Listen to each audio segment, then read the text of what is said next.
Assalamualaikum, saya akan ceritakan kisah misteri seram. Kisah hantu Tambadau merupakan legenda yang mendalam dari budaya masyarakat Kadazan Dusun di Sabah.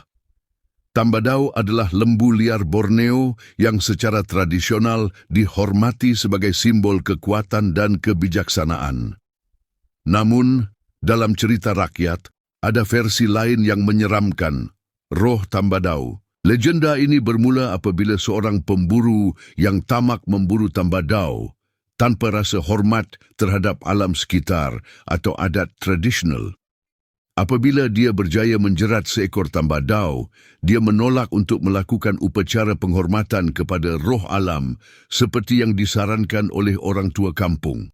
Malangnya, akibat ketidakpatuhannya, dia mula mengalami gangguan.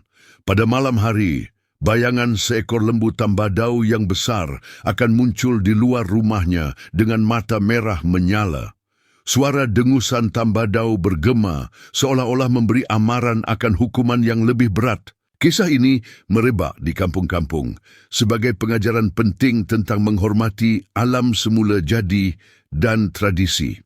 Dikatakan, sesiapa yang berlaku biadab terhadap tambadau atau hutan tempat ia hidup akan dihantui roh tambadau.